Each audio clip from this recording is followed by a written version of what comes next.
Chapter 9. Now there was a man of Benjamin, whose name was Kish, the son of Abiel, the son of Zeror, the son of Bechorath, the son of Aphiah, the son of a Benjamite, a mighty man of valor. He had a son whose name was Saul, an impressive young man, and there was not among the children of Israel a better person than he. From his shoulders and upward he was higher than any of the people. The donkeys of Kish, Saul's father, were lost. Kish said to Saul his son, "Take now one of the servants with you, and arise, go seek the donkeys." He passed through the hill country of Ephraim, and passed through the land of Shalisha, but they didn't find them. Then they passed through the land of Shalim, and they weren't there. And he passed through the land of the Benjamites, but they didn't find them.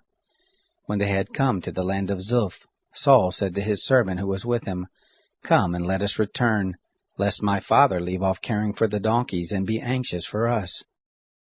He said to him, "See now, there is in this city a man of God, and he is a man who is held in honor, and all that he says surely comes to pass.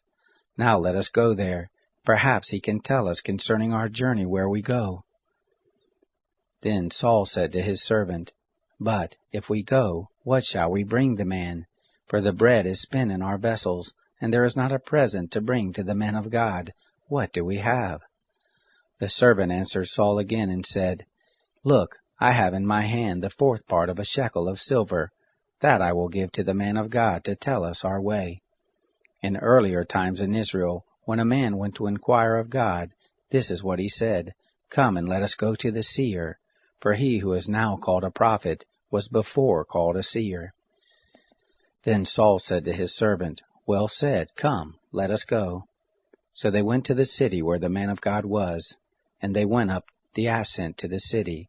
They found young maidens going out to draw water, and said to them, "Is the seer here?" They answered them and said, "He is. Look, he is before you. Hurry up now, for he is come today into the city, for the people have a sacrifice today in the high place.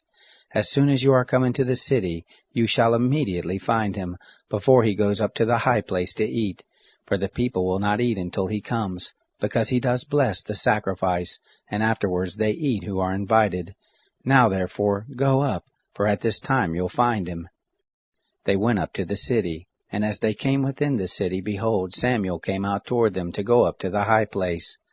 Now the Lord had revealed to Samuel a day before Saul came, saying, "Tomorrow about this time I will send you a man out of the land of Benjamin, and you shall anoint him to be the prince over my people Israel, and he shall save my people out of the hand of the Philistines, for I have looked on my people, because their cry is come to me." When Samuel saw Saul, the Lord said to him, "Look, the man of whom I spoke to you, this same shall have authority over my people."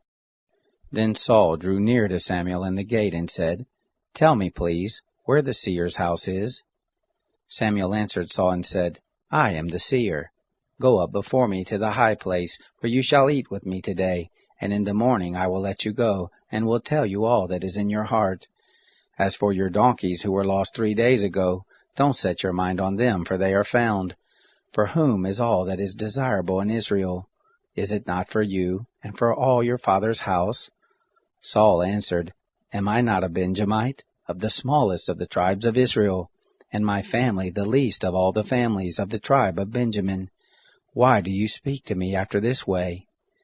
Samuel took Saul and his servant, and brought them into the guest chamber, and made them sit in the best place among those who were invited, who were about 30 persons.